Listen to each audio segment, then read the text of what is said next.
अभी सुन रहे हैं जिरोल से युवा स्टार म्यूजिक मैथिली। ए भैया तार बाबू के बियाह होता हो। का बात करता रही बुढ़ापा में? अरे तार हो बाबू ना होई बाबू। का बाबू बाबू बाबू ए बाबू आओ ना। अरे ई त हमर मजनुआ हो। अरे भाग जो ना त तहरा के मुआ दिहे सोन। ए बाबू बाबू बाबू आओ ना। हाँ बहुते प्यारी करी ले जानू देख ल सीना फाड़ के अइबू ना तो मर जाइब दो तहवे चियार के। बाबू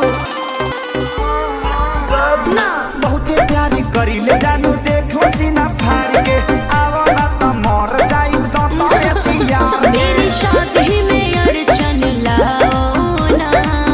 बाबू बाबू अरे का हो? भाई जी थोड़ा धीरे मारिए ना, अभी ताजा ताजा वैक्सीन लिए हैं, बहुत घाव लग रहा है।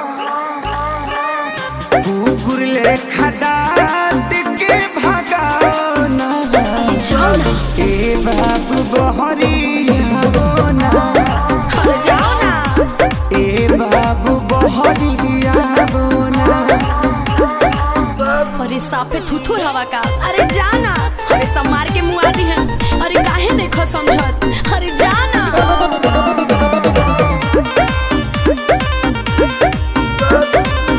आ गया भोजपुरी दीवाना आरती राजू दीवाना। फेसबुक पर देखनी ह शादी के क्लिप के लव के ते धो दे हली गोबर से लिप के। बाबू अरे हदे पिटौर बड़ा यार। भाग भाग भाग ना ता भाई हमर धाके लती ये दिए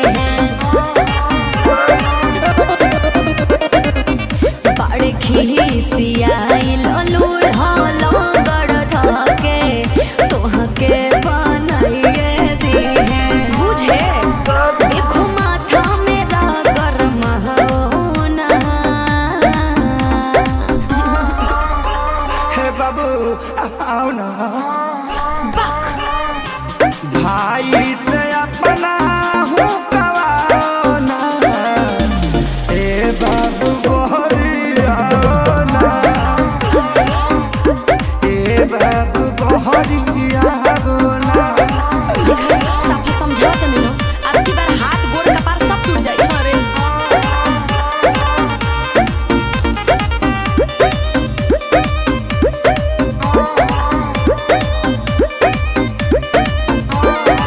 तू हमर काजल हम अजय देवगन हो। बानरिया सा दुल्हा कैसे कहिलू पसन हो। अमृत पूरी बन के मारत रस बाबू कमी कुछ नहीं खे बस तहनी मनी तोहरा से खरिया बड़े बड़े बेरोजगार ना विवेक सुना दुल्हा नो करिया बड़े। अब समझ में आई रखे सारे विशाल घर जाओ ना। अरे जाओ। आओ ना आओ ना। ए बाबू आओ ना। भाई से अपना हूँ कवाओ ना। जाना। ए बाबू बहरी आओ ना। ए बाबू बहरी आओ ना। बाबू बाबू आओ ना। जाओ ना। आओ ना जाओ ना। आओ ना। अरे मर जाइबे रे मजनुआ। भाग जो। ए पंकज जी गड़िया लेके आई ना।